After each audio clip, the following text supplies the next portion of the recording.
জালেম যেভাবে পলায়ন করেছে, নওজোয়ানের হিম্মতের সামনে, অবিকল নওজোয়ানের হিম্মতের সামনে কালেমার পতাকা উঠবে ইনশাআল্লাহ। এই জন্য কিশোর নওজোয়ান অনুরোধ করলাম, তোমরা নষ্ট হইও না, অল্প কয়েকদিন অপেক্ষা করো, সময়টা বরবাদ করো না, বরবাদ করো না বাপ। তোমরা দেখো গত 1 বছরে পৃথিবীর 2 জন জালেম স্বৈরাচার ফ্যাসিস্ট পতন হয়েছে। 5ই আগস্ট এক জালেমের পতন হয়েছে বাংলাদেশের জমিনে।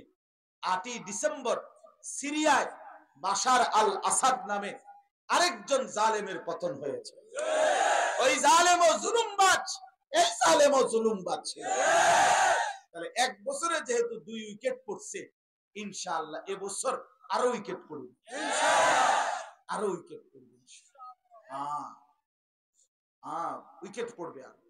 এই জন্য আমি বললাম, তোমরা হিম্মত করো, তোমরা সাহস করো, তোমরা নষ্ট হইও না। ইনশাআল্লাহ আমরা আগামী দিনের সম্ভাবনা দেখতেছি। আল্লাহ চায় তো আমি থাকি না থাকি, আমাদের সমবয়সী উলামায়ে কেরাম হয়তো আমরা অনেকেই থাকবো না, কিন্তু ইনশাআল্লাহ বাংলাদেশ সহ সারা পৃথিবীতে ইসলামের পতাকা উড়বে ইনশাআল্লাহ। কোরআন শরীফের একটা মূলনীতি আছে, ছেলেরা মনে রাখো, কোরআন শরীফে একটা মূলনীতি আছে। আল্লাহ বলছে, ওয়াতিলকাল আইয়ামু নুদাবিলুহা বাইনান নাস, আমি মানুষের মাঝে সময় পরিবর্তন করি, ঘুরাই, সময়ের পরিবর্তন করি, অবস্থার প্রেক্ষাপটের পরিবর্তন করি। তাহলে আজকে সেই উসমানী খেলাফত চলে যাওয়ার পর থেকে অনেক দিন যাবত মুসলমান মজলুম, বহুদিন যাবত মুসলমান মজলুম। আজকে 100 বর্ষের চাইতে বেশি মজলুম হচ্ছে মুসলমান সারা পৃথিবীতে। কিন্তু আফগানে যেহেতু কালেমার পতাকা উঠছে, ইমারতের পতাকা উঠছে, ইসলামী খেলাফতের পতাকা যেহেতু আবার উঠছে, ইনশাআল্লাহ প্রমাণ করে দিল্লির লাল কেল্লাতেও কালেমার পতাকা উঠবে ইনশাআল্লাহ। যে পতাকা মালিক উঠাইছে এই পতাকা উঠতেই থাকবে ইনশাআল্লাহ। এই জন্য পৃথিবীর প্রেক্ষাপট বদলাচ্ছে, সময়ের প্রেক্ষাপট বদলাচ্ছে। এই জন্য দুশ্মন ষড়যন্ত্র বাড়াইয়া দিছে, ঘরেও দুশ্মন ঢুকায় দিছে, বাহিরেও দুশ্মন ঢুকায় দিছে।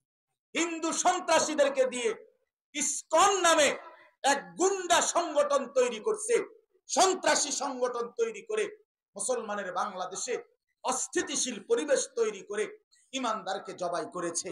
আবার ঘরের দুশ্মন দিল্লির সাদ নামে এক ভণ্ড, এক প্রতারক, এক মুনাফিককে নতুন করে তৈরি করে তার কিছু গুন্ডা অনুসারী দিয়া টঙ্গীর বিশ্ব ইস্তেমার পবিত্র জমিন রক্তে রক্তাক্ত করেছে।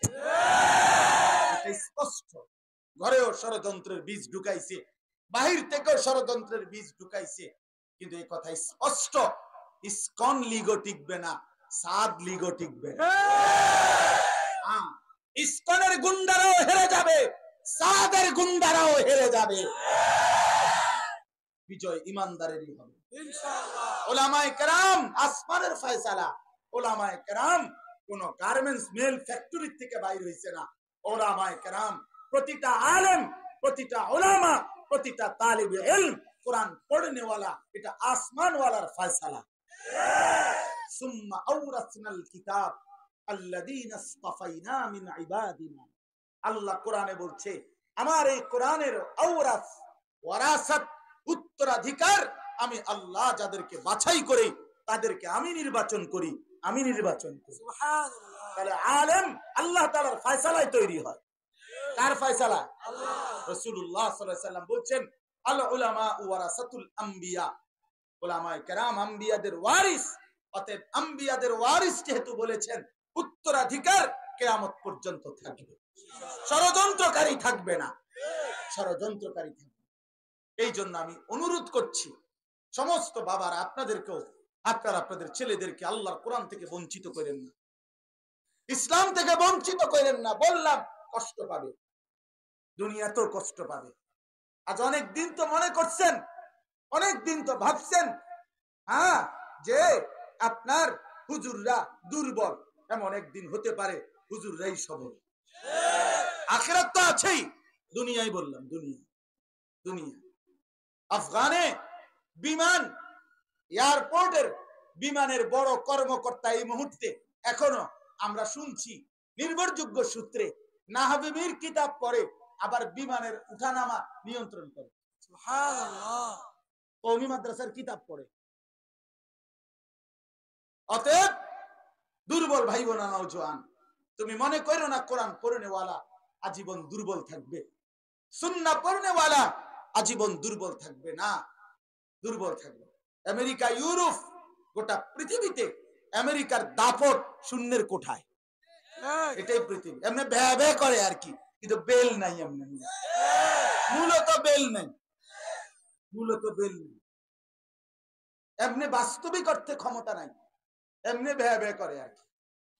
এই জন্য এটা আমরা মনে রাখতে হবে। আগামীর উত্থান ইসলামের উত্থান ইনশাআল্লাহ।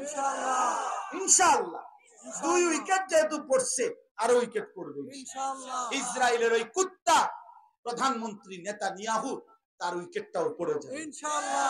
দেখো।